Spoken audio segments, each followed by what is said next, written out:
भारत और अमेरिका के बीच एंट्री हो गई है क्रूशियल नाम के एक एक्ट की, जो भारत और अमेरिका के संबंध पहले से और भी ज्यादा मजबूत करने वाला है। पिछले काफी समय से मैं आपको बता रहा था कि जो अफगानिस्तान को तालिबान द्वारा टेक ओवर करने के बाद भारत के संसद सत्र की तरह अमेरिका में जो भी कांग्रेशनल हियरिंग्स हुई, उसमें मेनली दो ही बातें सामने निकल कर आई।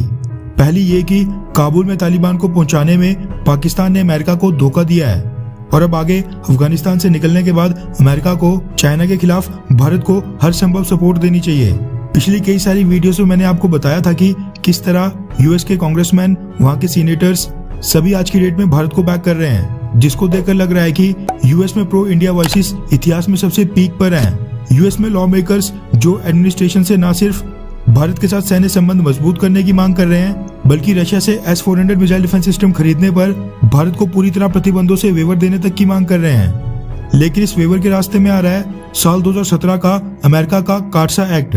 जिसको तब के प्रेसिडेंट डोनाल्ड ट्रंप ने पास किया था। लेकिन मैं भी आपको पिछले कई दिनों से बता रहा था कि भारत के साथ मजबूत संबंधों के चलते अमेरिका अपने कानूनों में फेरबदलाव करने तक को तैयार है। तो ठीक वैसा ही हुआ। दरअसल अमेरिका के 3 top Republican senators Ted Cruz, Todd Young और रॉजर मार्शल, तीनों ने भारत को कड़े प्रतिबंधों से बचाने के लिए एक नया लॉ प्रपोज किया है, जिसका नाम है क्रूशियल एक्ट,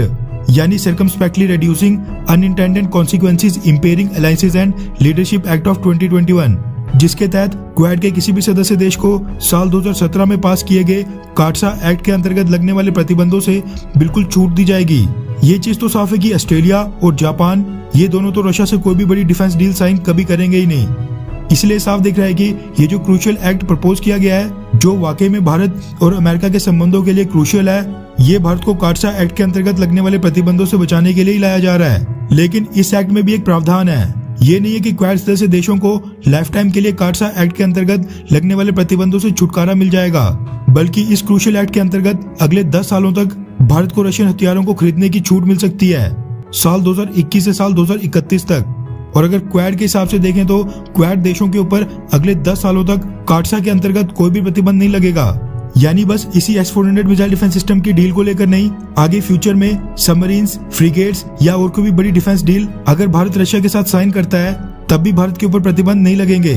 साथ में आपकी जानकारी के लिए बता दूं कि ये जो क्रूशियल एक्ट तीनों सीनेटर्स ने प्रपोज किया है, ये तीनों सीनेटर्स हैं डोनाल्ड ट्रंप की रिपब्लिकन पार्टी के, क्योंकि आज की डेट में अमेरिका में डेमोक्रेट्स रूल कर रहे हैं। ऐसे में देखने वाला होगा कि क्या प्रेसिडेंट जो बाइडेन सेम इसी क्रूशियल एक्ट को पास करके लॉ बनाते हैं, या फिर इसमें थोड़े बहुत चेंजेस करते हैं, या फिर इस क्रूशियल एक्ट को पूरी तरह रिजेक्ट करते हैं। वहीं यूएस सीनेटर टेड क्रूज का कहना है कि अगर बाइडेन एडमिनिस्ट्रेशन S-400 डील को लेकर भारत के ऊपर सैंक्शंस थोपता है, तो जो आज की डेट में इंडिया चाइनीज एग्रेशन को बॉर्डर पर रोक रहा है, इससे भारत के सारे अच्छे काम कमजोर पड़ जाएंगे। वैसे जो भी हो, भारत को कार्सा एक्ट के अंतर्गत वेवर मिलने से चाइना से ज्यादा नाराज होने वाला है टर्की, जो पहले यूएस सीनेटर्स के ऊपर आरोप लगा रहा है कि वो दोगले हैं, क्योंकि वो same S-400 missile defence system की डील पर टर्की का विरोध करते हैं, जबकि भारत को सपोर्ट। इसी के साथ रशिया भी भारत को कई बार एश्योरेंस दे चुका है कि वो साल 2021 के एंड से पहले S-400 मिसाइल डिफेंस सिस्टम की पहली बैटरी भारत को डिलीवर कर देगा।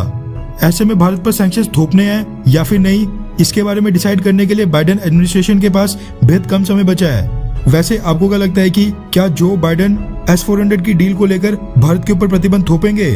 हाँ या फिर नहीं? नीचे कमेंट करके अपनी राय जरूर बताएं।